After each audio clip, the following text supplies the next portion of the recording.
चंद्रसेन के मुख्यतः सबसे जो बड़ा बेटा था उसका नाम था राम, सॉरी मालदेव के सबसे बड़ा बेटा था राम। मैंने बताया था बीच में, उमादेव ने गोद ले लिया था राम, पर राम की और मालदेव की बनती नहीं थी, और अपने शासन काल में ही मालदेव ने राम को निष्कासित कर दिया था, निकाल दिया था।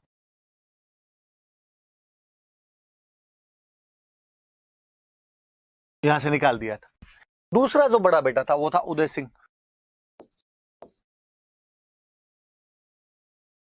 लेकिन मालदेव ने उदय सिंह को भी राजा नहीं बनाया। तीसरा बेटा था वो था चंद्रसेन,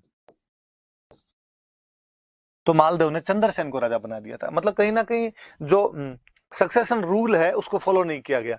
ये राजपूतों में एक रूल था ज्यादातर में कि जो बड़ा बेटा होता था वही राजा बनता था, पर यहाँ बाईपास किया गया, और यहाँ पर सबसे बड़े को भी नहीं बनाया गया, दूसरे को भी नहीं बनाया गया, और कहीं ना कहीं तीसरे को राजा बना दिया गया था। हालांकि चंद्रसेन जब राजा बना तो चंद्रसेन ने इनको राजी करने की कोशिश भी की थी, पर ये लोग राजी नहीं हो पाए थे। तो याद रखना कि अपने दो भाइयों को बाईपास बंद करके वो राजा बना था। अब इसके बाद थोड़ी सी घरेलू सी जानकारियां हैं इसके बारे में कि जन्म कब हुआ, तो याद रहे तो ठीक है, नहीं याद रहे तो ठीक है। 16 जुलाई 1541। पिता का नाम मालदेव, माता का नाम झाली रानी स्वरूप दे। बीच मैंने बताया था स्वरूप दे, जिसकी बहन से भी मालदेव शादी करना चाहता था, वही रानी है। मालदेव पर थोड़ा विशेष प्रभाव था इसका, इसलिए वो अपने बेटे को राजा बना गई थी। राजतिलक 1562 में उसकी मृत्यु हुई, तो वो बनना ही था। अपने भाइयों को संतुष्ट करने की भी कोशिश की, और कहते हैं इसने राम को एक जागीर दे दी थी गुंदोज, उदय सिंह को एक जागीर दे दी थी फलोदी,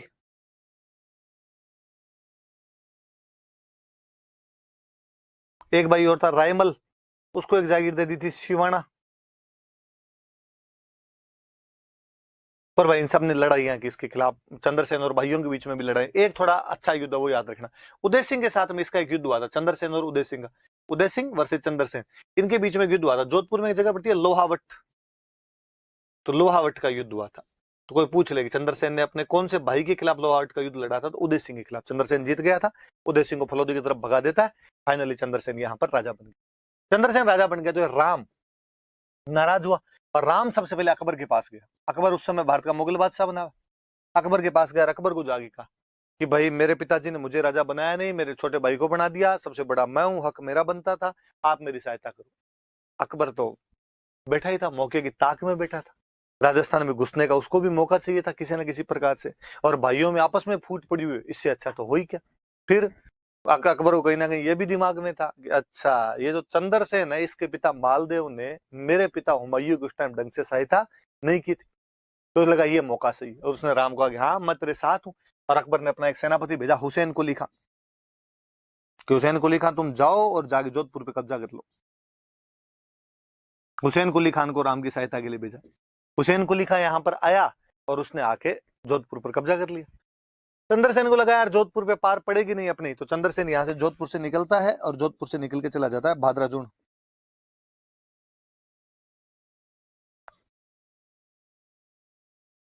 जोधपुर से निकल के भादराजून चला गया।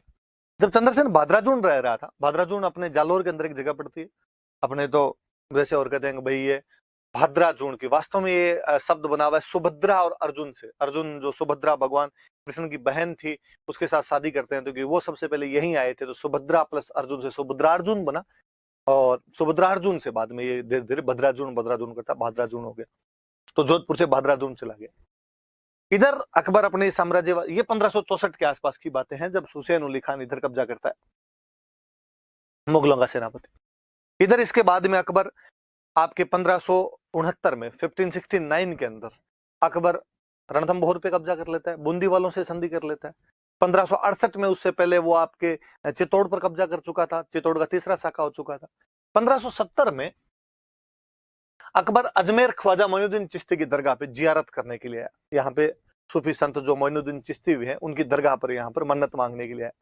जब वो 1570 में यहाँ आया तो अजमेर के बाद वो गया नागौर, अपने यहाँ पे अकालन पड़ा हुआ था, नागौर गया, और नागौर जाके कहते हैं कि उसने सारे राजाओं के पास में मैसेज किया, और मैसेज कर कहा भाई सारे राजा मेरे से मिलने के लिए यहाँ पे आओ, और मैं आपसे यहाँ पे बातचीत करना चाहता हूँ। कहते हैं आसपास के सारे राजा उससे बातचीत करने के लिए गए। ये जो उदय सिंह था ये भी वहां पर गया था, चंद्रसेन वाला भाई था, ये भी चला गया। आगे मैं और बताऊंगा कि बीकानेर का राजा था कल्याणमल, वो भी नागौर के अंदर आया था वहां पे। उधर जो जैसलमेर का राजा था हरराज, वो भी वहां पर आया था भाग लेने के लिए। ये कुछ लोग वहां पर आए हुए थे। चंद्रसेन भी गए, चंद्रसेन को लगा मैं भी चलता हूँ अकबर से जाके बात कर लेता हूँ। कहते हैं अकबर ने, जब ये लोग गए तो अकबर ने कहा कि अकाल वाली बातें तो बाद में करेंगे। अकबर ने बुलाया तो ये था अकाल पड़ा हुआ जनता के लिए क्या कर सकते हैं उसकी बात की जाए। और अकबर ने कहा अकाल वाली बात तो करेंगे बाद में, पहले आप तो ये बताओ मेरे से संधि कौन कौन करना चाहता हूँ। उदय सिंह ने हाथ खड़ा किया, मैं कर लूंगा। बीकानेर वाले कल्याणमल ने कहा मैं भी कर लूंगा। जैसलमेर वाले हरराज ने कहा मैं भी कर लूंगा। चंद्रसेन को लगा यार जब उदय सिंह ने हाथ खड़ा कर ही दिया, ये अकबर से संधि करना चाहता है, तो अपनी तो वैसे ही पार नहीं पड़ेगी। और कहते हैं चंद्रसेन वहां से अकबर से बातचीत नहीं करता और चुपचाप रातों रात वापस भाग के आ जाता है। अकबर को बड़ा गुस्सा है, यार इतनी औकात तुम, मतलब मेरे से बिना बातचीत किए तुम यहां से निकल जाओ। तो कहते हैं अकबर ने इस बार भादराजुन पर हमला किया। भादराजुन पर हमला किया तो राठौड़ों की शरण स्थली, राठौड़ों का सेफ हाउस सिवाना, चंद्रसेन सिवाना चला जाता।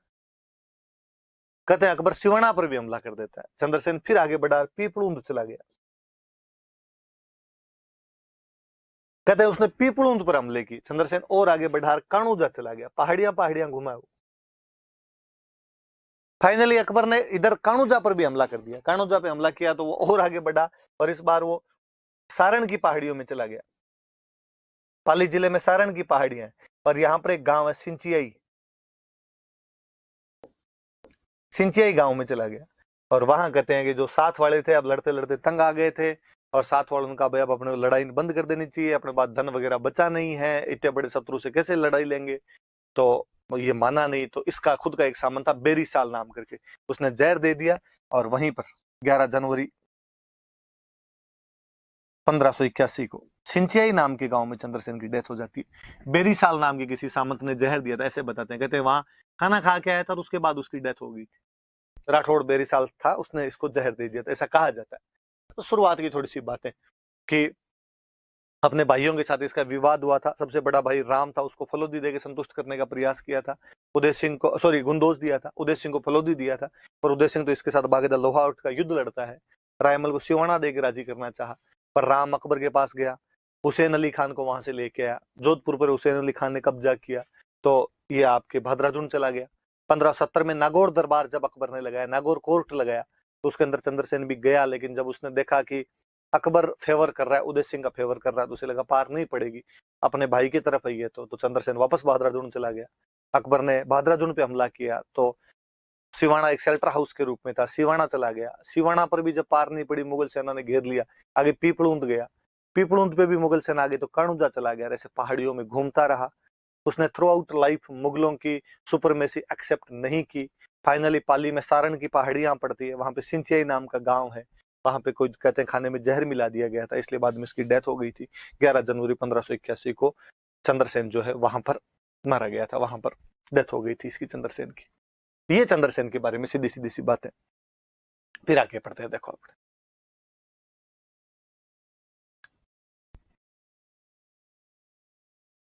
अब अपने कहते हैं कि जिस प्रकार प्रताप ने अकबर की अधीनता स्वीकार नहीं की थी, उसी प्रकार चंद्रसेन ने भी अकबर की अधीनता स्वीकार नहीं की।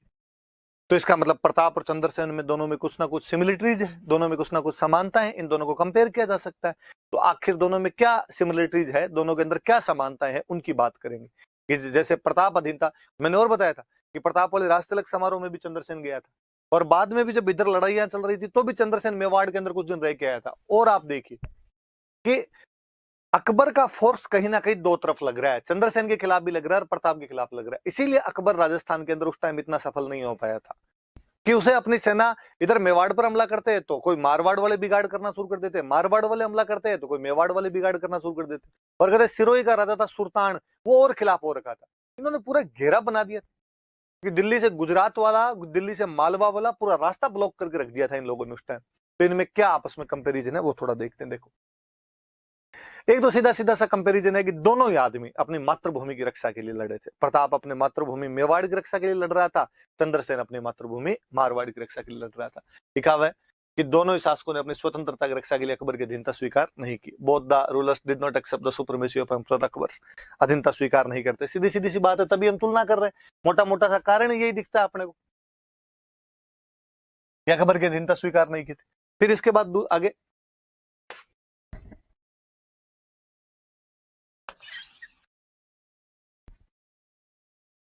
आगे वाला कारण देखा जाए तो दूसरा कारण क्या है, तो दूसरा कारण है कि दोनों ही शासकों की लड़ने का तरीका एक ही था। गुरिल्ला टैक्टिक ऑफ वारफेयर जो होती है उस तरीके से दोनों लड़ रहे थे। छापा मार युद्ध, आमने सामने की लड़ाई नहीं, डायरेक्ट वॉर नहीं, पहाड़ियों में छुपे रहना, और जब भी मुगल सेना आए पूरी सेना पहाड़ियों में एक साथ आ नहीं सकती, जो छोटी मोटी टुकड़े उस पर अचानक हमला किया जाए। जैसे आज के शब्दों में बताऊं तो सर्जिकल स्ट्राइक, तो ये गुरिल्ला टैक्टिक ही थी उनकी, अचानक हमले करने वाली जो साजिशें थी। तो दोनों ने एक तरीके से लड़ाई की थी। दोनों के जो भाई बंधु थे वो खिलाफ थे। अभी हमने इसमें पढ़ा, चंद्रसेन में पढ़ा कि राम खिलाफ था, उदय सिंह खिलाफ था। प्रताप के हमने पढ़ा था, मैंने बताया था कि जगमाल तो अकबर के पास चला ही गया था। शक्ति सिंह के बारे में भी कहते हैं कि वो चला गया था। आगे हम पढ़ेंगे सगर, सगर जो था वो भी उधर चला गया था। तो जैसे प्रताप के भी भाई बंधु उसके खिलाफ थे, वैसे वैसे चंद्रसेन के भी भाई बंधु उसके खिलाफ थे। तो both face stiff resistance from their brothers like Pratap from Shakti Singh and Jagmal. सगर भी लिख सकते हो आप, सगर नाम का एक भाई और था, उसने भी खिलाफती की थी, बाद में वो भी चला गया था, शुरू शुरू में साथ में था। And Chandrasen from Ram, Uday Singh and Raimal, ये इसके खिलाफ हो गए थे। तो भाइयों वाला थोड़ा सा हमेशा लफड़ा ही रहा था। फिर इसके बाद दोनों पूरी जिंदगी है वो अकबर से टक्कर लेते रहे थे, दोनों ने पूरी जिंदगी अधीनता स्वीकार नहीं की थी। दोनों के मेवाड़ के भी मैंने बताया था कि लास्ट तक चित्तौड़गढ़ और मांडलगढ़ वाले एरिया तो प्रताप जीत ही नहीं पाया था। खूब सारी जगह ऐसी थी जहां पर कब्जा कर लिया था। वैसे जोधपुर की नागौर, मेड़ता, खुद जोधपुर, सिवाना, ये खूब सारे इलाके थे, भद्रादून, जिन पर अकबर ने कब्जा कर लिया था। तो थोड़ी थोड़ी जमीन के दम पर ही वो लड़ते रहे थे। तो थोड़ी भूमि और थोड़े संसाधन, लिमिटेड रिसोर्स से भी दोनों ने लड़ाई की थी। ये भी दोनों की एक जैसी चीज है। दोनों को ही अपने राज्य के बाहर शरण लेनी पड़ी थी। कहते हैं प्रताप 56 के मैदान में चला गया था उधर, और 56 के मैदान में खूब दिन तक रह के आया था। ऐसे कैसे चंद्रसेन, चंद्रसेन तो कई दिन सिरोही रहा था, उसके बाद डूंगरपुर गया था, उसके बाद बांसवाड़ा गया था। तीनों के पास सिरोही वाला तो राजा सुल्तान ही था, सुल्तान तो खुद ही टक्कर ले रहा था उस टाइम। डूंगरपुर में राजा हुआ करते थे आस्करण, बांसवाड़ा में राजा हुआ करते थे प्रताप सिंह। इन दोनों ने भी चंद्रसेन को उस टाइम सहायता पहुंचाई थी। तो देखो ये कॉम्बिनेशन है कहीं ना कहीं अकबर के खिलाफ, इसीलिए अकबर सफल नहीं हो पा रहा है कि सारे राजा एक ही टाइम में कहीं ना कहीं अकबर की खिलाफत कर रहे हैं। सिरोही का सुल्तान है, डूंगरपुर का आस्करण है, बांसवाड़ा का प्रताप सिंह है, मेवाड़ का प्रताप है, इधर मारवाड़ का चंद्रसेन है। सबने कहीं ना कहीं एक गठबंधन के तहत काम कर रहे थे वो लोग। तो अपने राज्य के बाहर जाके इनको शरण लेनी पड़ी थी, असाइलम लेनी पड़ी थी, ये अपने आप में। तो ये समानता है बीच में इनके, देखना भाई कि दोनों मातृभूमि की रक्षा के लिए लड़े थे, दोनों ने अकबर की अधीनता स्वीकार नहीं की थी, दोनों के लड़ने का तरीका एक जैसा था, दोनों के भाई इनके खिलाफ थे, दोनों को अपने राज्य से बाहर जाके शरण लेनी पड़ी थी, दोनों के सोर्सेज बहुत लिमिटेड हुआ करते थे, थोड़ी सी जमीन इनके पास में बची थी, फिर भी टक्कर ली थी। ये तो समान था। पर किसी दो व्यक्तियों के बीच में जब कंपैरिजन करना होता है तो हमें केवल सिमिलरिटीज ही नहीं लिखनी होती है, उनके बीच में डिफरेंसेज क्या थे वो भी लिखने होते हैं। तो क्या क्या डिफरेंसेस थे वो देख लेते हैं। अब ऐसा मानता देख लेते हैं। प्रताप 1572 में राजा बनता है, और राजा बनते ही उसके एकदम क्लियर कट था कि मुझे अकबर की अधीनता स्वीकार नहीं करनी। 1572 में जलाल खान कोरची उससे बात करने के लिए आ गया था और उसने मना किया था कि नहीं। लेकिन चंद्रसेन का शुरुआत में हमें रवैया समझ नहीं आता इतना, और हम देखते हैं कि 1570 में नागौर कोर्ट के अंदर तो चंद्रसेन कहीं ना कहीं रंग ढंग देखने के लिए चला ही गया था। पर नागौर कोर्ट के बाद में उसका क्लियर है कि उसके बाद उसके दिमाग में एक बार भी नहीं आया कि मैं अकबर के पास जाऊं या अकबर से संधि करूं। आप ये ऐसा मानता कह सकते हैं कि जहां प्रताप का जो मुगल विरोध है, मुगलों के खिलाफ जो रेजिस्टेंस है उसका, वो उसकी कोरोनेशन के साथ शुरू हो जाता है। वही चंद्रसेन का जो मुगल रेजिस्टेंस है वो कहीं ना कहीं जाके नागौर कोर्ट के बाद में शुरू होता है। तो एक तो ये चीज है, और दूसरा चंद्रसेन इधर मरा। चंद्रसेन के मरने के बाद चंद्रसेन का भाई राजा बनता है, मोटा राजा उदय सिंह, और उसने राजा बनते ही अकबर की अधीनता स्वीकार कर ली। और बनते ही क्या, वो तो 1570 में स्वीकार कर चुका था नागौर दरबार के अंदर। पर इधर नहीं है। मैंने बताया था कि अमर सिंह उतना बड़ा योद्धा हुआ था, और अमर सिंह ने बाद में लंबे समय तक टक्कर लिए, और अमर सिंह बाद में 1615 में संधि भी करता है, तो वो बराबर के स्तर पे जाके संधि है, और वो भी उनके को थोड़े दिन तक जारी रही थी। जगत सिंह, राज सिंह के टाइम में तो वापस चित्तौड़ के किले की मरम्मत और सुरगुरवादी थी। तो जहां मेवाड़ वालों का जो रेजिस्टेंस है मुगलों के खिलाफ, वो प्रताप के डेथ के बाद भी कंटिन्यू है। वही चंद्रसेन का जो रेजिस्टेंस था, चंद्रसेन का जो मुगलों के खिलाफ लड़ाई थी, उसकी जो मुगलों के खिलाफ टक्कर थी, वो उसकी मृत्यु के साथ ही समाप्त हो जाती है। उसके बाद में बेटे पोते भाइयों ने बाद में इस तरफ को ज्यादा ध्यान नहीं दिया था। प्रताप कहीं ना कहीं एक बेस बनाने में कामयाब हो जाता है। चावंड हम पढ़ते हैं कि 1585 के बाद में 1585 के बाद में चावंड को वो एक बेस के रूप में स्थापित कर लेता है और चावंड के अंदर वहां पर रहता है, वहां पर निर्माण कार्य भी करवाता है, सेना को संगठित करता है वहां पर, और वहां से अपनी जितनी भी योजनाएं क्रियान्वित करनी थी, इंप्लीमेंट करनी थी, वहां से करता है। चंद्रसेन कोई प्रॉपर बेस तो बना ही नहीं पाया था।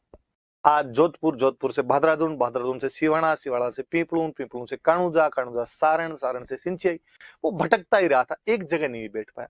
और जब एक जगह नहीं बैठ पाया था, इसलिए शायद लोगों को इतने अच्छे तरीके से अपने साथ में नहीं जोड़ पाया था जितने अच्छे तरीके से प्रताप जोड़ने में कामयाब हो गया था। फिर प्रताप कहीं ना कहीं डायरेक्टली बैटल करता है, बैटल ऑफ दिवेर है, बैटल ऑफ हल्दी घाटी है, प्रताप सीधी सीधी टक्कर लेता है। चंद्रसेन की सारी लड़ाई गुरिल्ला रहती है, हालांकि प्रताप भी गुरिल्ला वॉर ही करता है, लेकिन फिर भी आमने सामने की युद्ध है, जबकि चंद्रसेन का ऐसा सीधा सीधा आमने सामने का युद्ध हमें कोई भी दिखाई नहीं देता है। ये भी कंपेरिजन है अपने आप।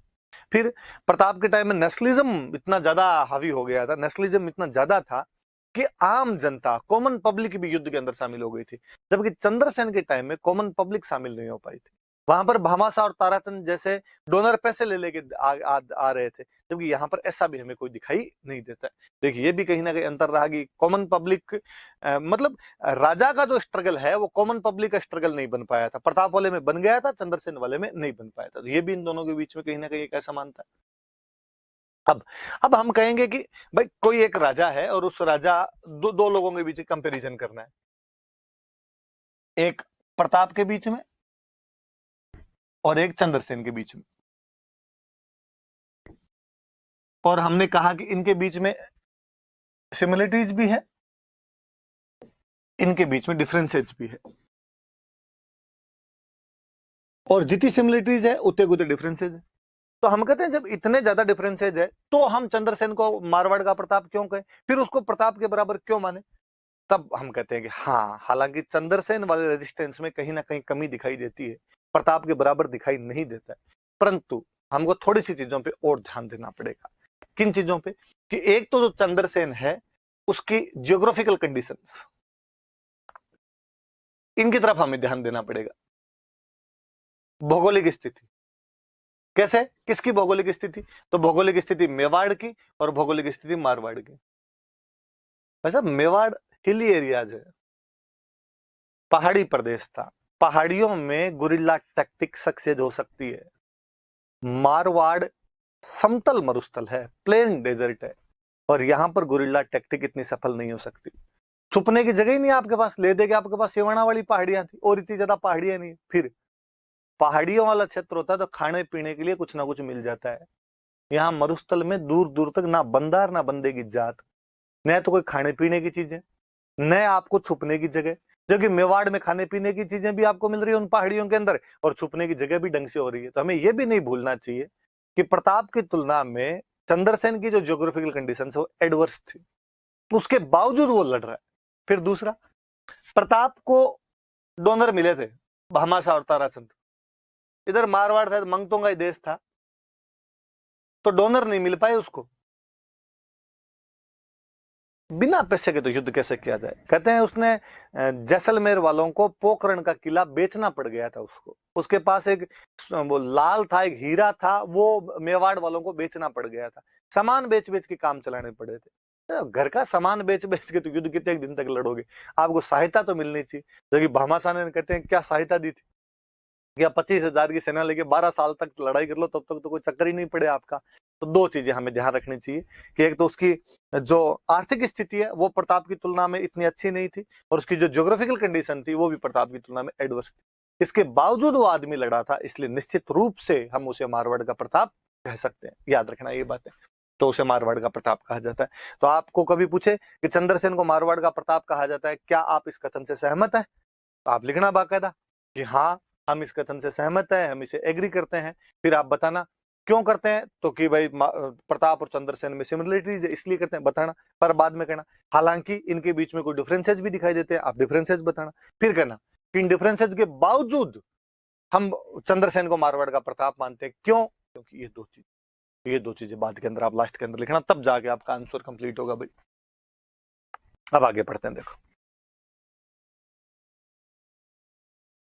अब चंद्रसेन की उपाधियां, चंद्रसेन की उपाधि मारवाड़ का प्रताप, मैंने ये अब तक जो रामलीला गाई है यही सिद्ध करती कि जिस पर प्रताप लड़ा था वैसे वो लड़ा था, इसलिए मारवाड़ का प्रताप। पर हम कहते हैं साहब प्रताप 1572 में राजा बना था और 72 में लड़ना शुरू किया था उसने। चंद्रसेन तो 70 के नागौर दरबार के बाद में लठ बजाने शुरू कर ही देता है, इसलिए प्रताप के आगे आगे चलने वाला है। मैंने उस दिन और बताया था कि कुंभलगढ़ वाले राज्याभिषेक समारोह में कोरोनेशन सेरेमनी के अंदर चंद्रसेन प्रताप की कोरोनेशन सेरेमनी में गया था, और वहां भी बीच में बातचीत हुई होगी और प्रताप ने चंद्रसेन से पूछा ही होगा भाई तुम्हारे कैसे क्या चल रहा है अकबर से, उसने कहा लठ बजा रहे हैं हम। तो उसने मैं क्या करूं, तो तू ऐसे कैसे देख ले। तो कहीं ना कहीं प्रताप चंद्रसेन को फॉलो कर रहा है, तो उसके आगे आगे चलने वाला है, तो वो प्रताप का अग्रगामी है। अग्र मतलब आगे चलने वाला, गामी मतलब चलने वाला, पीछे पीछे, आगे और पीछे चलने वाला। तो कहीं ना कहीं वो उसके पीछे पीछे चलने वाला है। चंद्रसेन आगे आगे चल रहा है, प्रताप उसके पीछे पीछे चल रहा है। पर जितना इतिहास में प्रताप को याद किया गया उतना बाद में इतिहास में चंद्रसेन को याद नहीं किया गया। कारण भी था कि प्रताप के बाद में राजा प्रताप का बेटा बना था अमर सिंह, उसके बाद उसके पोते पड़पोते सड़पोते बने। उन्होंने हमेशा याद किया कि हमारे दादाजी इतने बड़े बहादुर वीर थे। हम देखते हैं कि जगदीश प्रशस्ति जो कृष्ण भट्ट ने लिखी थी उसके अंदर बाकायदा हल्दीघाटी युद्ध का वर्णन है, उसकी जीत बताई गई। कोई आगे की पीढ़ी का जो होगा पोता पड़पोता सड़पोता होगा वो अपने दादा परदादा की तारीफें करेगा, स्वाभाविक सी बात है। लेकिन यहाँ किस्मत रूठ गई चंद्रसेन से। चंद्रसेन के बाद चंद्रसेन के बेटे पोते तो राजा बने नहीं, राजा बना चंद्रसेन का भाई। भाई भी कौन सा, उदय सिंह, वह जो चंद्रसेन के साथ पहले लड़ चुका था, और बाद में उसकी पीढ़ी उसके बेटे पोते पड़पोते बने। इसलिए उन्होंने चंद्रसेन के बारे में नहीं को ज्यादा लिखवाया, और चूंकि चंद्रसेन भी एक जगह पे टिक नहीं पाया था इसलिए जनता भी इतना ज्यादा याद नहीं कर पाई। ये तो लाख लाख धन्यवाद है आरपीएससी का कि उसने चंद्रसेन के क्वेश्चन पूछने शुरू किए, इसलिए हम और आप लोग चंद्रसेन को इतना पढ़ते हैं। इसलिए वो फॉरगॉटन किंग ऑफ मारवाड़ है, वो मारवाड़ का भूला बिसरा राजा है।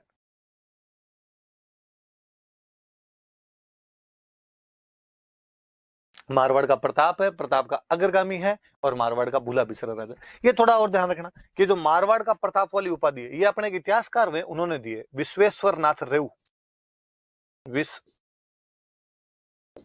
विश्वेश्वर नाथ रेऊ नाम के एक इतिहासकार है, उन्होंने ये उपाधि दी। तो ध्यान रख लेना कि चंद्रसेन को मारवाड़ का प्रताप किसने कहा, तो विश्वेश्वर नाथ रेऊ ने कहा था। उनको तीन उपाधि याद रखना, प्रताप का अग्रगामी, फॉरगॉटन किंग ऑफ मारवाड़, और प्रताप ऑफ मारवाड़। चलो आगे बढ़ते हैं। लो मैं थोड़ी सी मैं बताऊं बीच में बात, फिर हम करेंगे। बीच में मैंने एक टर्म यूज में ली थी नागौर दरबार, ये क्या था, Nagaur court.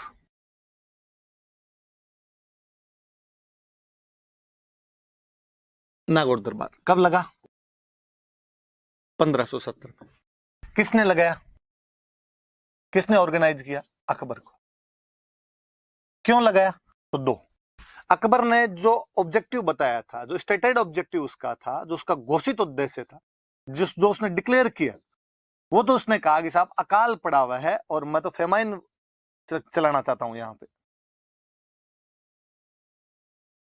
Famine relief works चलाना चाहता हूं, अकाल राहत कार्य, इसलिए मैं यहाँ पे राजाओं से बात करके और यहाँ पे लोगों को अकाल में सहायता करना चाहता हूँ। पर हम कहते हैं उसका एक्चुअल ऑब्जेक्टिव क्या था, वास्तविक उद्देश्य क्या था। तो वास्तविक उद्देश्य उसका जितने भी राजस्थान के राजा थे उनको अपनी अधीनता स्वीकार करवाना था, अपना सुपरमेसी स्वीकार करवाना था। तो किस किसने अधीनता स्वीकार की, तो मैंने अभी दो तीन नाम बताए थे। ये तो चंद्रसेन वाला भाई ये उदय सिंह था, यह अधीनता स्वीकार कर लेता है। और बीकानेर का राजा था कल्याणमल, उसने अधीनता स्वीकार कर ली थी।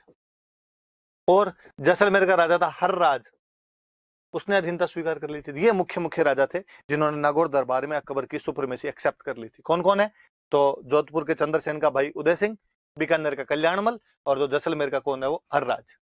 पर अकबर ने कहा अकाल रात वाले में भी थोड़ा बहुत तो करें, तो अकबर ने कहते हैं यहाँ पे एक तालाब बनवाया था, एक पोंड बनवाया था जिसका नाम है शुक्र तालाब। शुक्र तालाब था। तो ये थोड़ा याद रखना भाई, नागौर दरबार के फैक्ट है ये कि नागौर दरबार 1570 में लगाया गया था, अकबर द्वारा ऑर्गेनाइज करवाया गया था। उसका stated objective famine relief works था, जबकि उसका एक्चुअल ऑब्जेक्टिव था वो राजस्थान के राजाओं को सुपरमेसी एक्सेप्ट करवाना था। किसने की, चंद्रसेन के भाई उदय सिंह ने, बीकानेर के कल्याणमल ने, जैसलमेर के हरराज ने, और अकाल राहत कार्यों के तहत उसने यहाँ पे नागौर में एक पौंड बनवाया था जिसका नाम था शुक्र पौंड या शुक्र तालाब उसका नाम था। अब इसके आगे और बात करते हैं। अब इस नागौर दरबार का क्या महत्व है, इसका क्या महत्व निकला, इसकी इंपॉर्टेंस क्या है, सिग्निफिकेंस क्या है इस नागौर कोर्ट की, राजस्थान की हिस्ट्री में इसको क्यों याद किया जाए इतना। एक तो ये कि कोई राजा दूसरे राजाओं को अपनी सुपरमेसी एक्सेप्ट करवाना चाहता तो तरीका क्या हो, तरीका लड़ाई, सेना भेजो, सेना भेज के हराओ और हरा के उनको अपने अंडर ले लो। पर अकबर डिप्लोमेट है, बहुत अच्छा रणनीतिकार है। उसने बिना लड़े केवल अपनी डिप्लोमेसी से राजस्थान के राजाओं को अधीनता स्वीकार करवा दी। उसने बिठा के समझा दिया कि देखो लड़ाई में कुछ ही नहीं पड़ा है, मिल बांट के खाते हैं भाई भाई, तुम इधर शासन कर लो, मैं उधर शासन कर लेता हूँ। लिखा। अकबर एक अच्छा कूटनीतिज्ञ और रणनीतिकार था। उसने इस दरबार के माध्यम से राजस्थान के कई राजाओं को बिना खून खराबे की मुगल अधीनता स्वीकार करवा दी थी। कोई लड़ाई नहीं और वो राजा मुगलों के अधीन हो गए थे। कौन कौन हो गए मैंने अभी बताया आपको, वापस याद रख लेना आपने। चंद्रसेन का भाई उदय सिंह, जैसलमेर का राजा हरराज और बीकानेर का राजा कल्याणमल। और नागौर दरबार से पहले, नागौर कोर्ट से पहले पता नहीं चल रहा है कि कौन अकबर के साथ है, कौन अकबर के खिलाफ है। लेकिन नागौर कोर्ट के बाद में साफ साफ डिवीजन था कि राजस्थान के जितने भी किंग्स है वो दो ग्रुप्स में डिवाइडेड है, पार्टीशन हो गया उनके बीच में। कौन कौन से दो ग्रुप, एक ग्रुप है मुगल सपोर्टर्स, एक ग्रुप है मुगल ओपोनेंट्स। दो ग्रुप बन गए थे। मुगल सत्ता के समर्थक राजपूत राजा, जैसे मैं नाम बताना चाहूं तो मैं कह दूं कि भाई कौन कौन साथ देने वाले होंगे, तो ये भाई उदय सिंह, ये आपके चंद्रसेन वाला भाई, बीकानेर वाला कल्याणमल, ये आपके जैसलमेर का हरराज।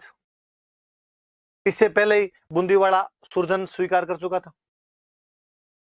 उससे पहले ही आपके आमेरवाड़ा भारमेल स्वीकार कर चुका था।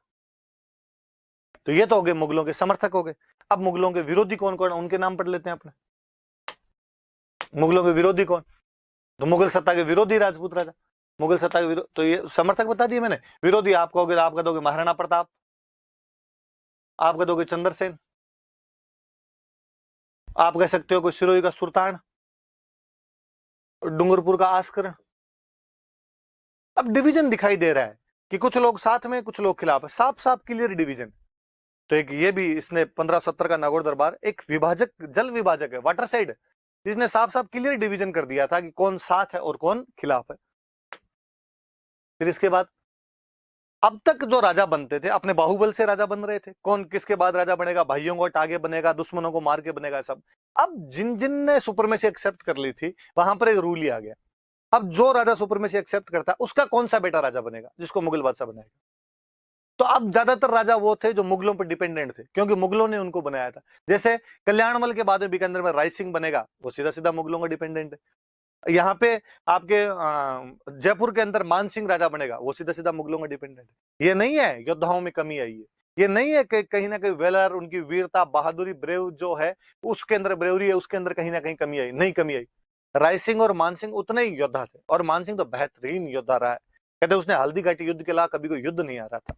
अपने जीवन में उसने 73 युद्ध लड़े थे और अफगानिस्तान से लेके उड़ीसा तक, बंगाल की खाड़ी तक भारत को बींद के रख दिया था। कहीं वो आदमी हार के नहीं आया था। लेकिन उसकी वीरता काम किसके आ रही है, अकबर के। राय सिंह साउथ इंडिया में काबुल में खूब अच्छी अच्छी जीत दर्ज करके आया था, पर किसके लिए, अकबर के लिए लड़के आया था।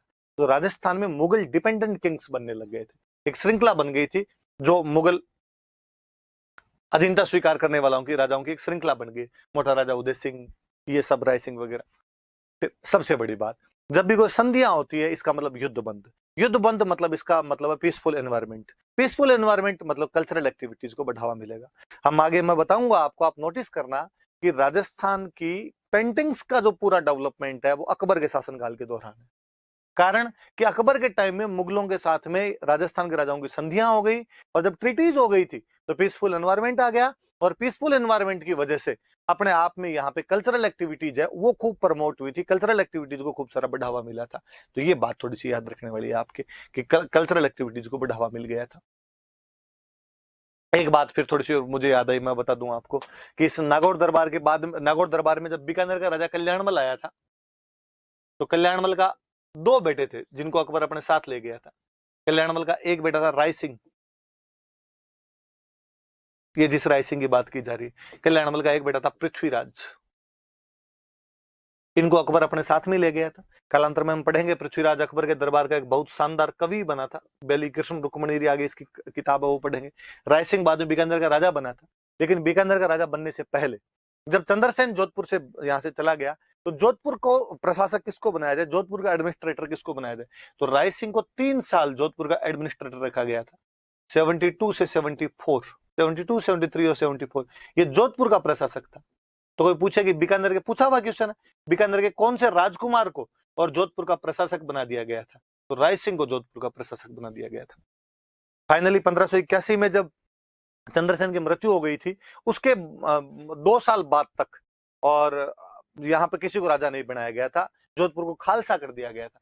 खालसा उस लैंड को कहते हैं जो डायरेक्टली सेंटर कंट्रोल्ड होती है, जो सीधे केंद्र के अधीन होती है, उसको खालसा बोलते हैं। कि जहां किसी राजा का कब्जा हो, एक तो वो जमीन, एक वो जो सीधी दिल्ली वालों के अधीन हो, आज की भाषा में कहूं तो केंद्र शासित प्रदेश जहां पर हो, यूनियन टेरिटरी टाइप के, तो जोधपुर खालसा था। फिर जोधपुर का खालसा तोड़ा था 1583 के अंदर जाके। 1581 में चंद्रसेन मरता है, 2 साल बाद 1583 में, और अकबर चंद्रसेन का जो भाई था उदय सिंह उसको राजा बनाता है। उदय सिंह थोड़ा शरीर में मोटा ताजा था, इसलिए उसका नाम ही हो गया मोटा राजा उदय सिंह। तो 1583 में बाद में जाके मोटा राजा उदय सिंह को राजा बनाया गया था। तब तक उसने क्या कर दिया था, तो उसको क्या रखा था, जोधपुर को खालसा रखा था। ये चंद्रसेन की बातें हैं। मेंस का सवाल बनता अच्छा चंद्रसेन का, आप याद करना, अगली क्लास में और पढ़ेंगे। धन्यवाद।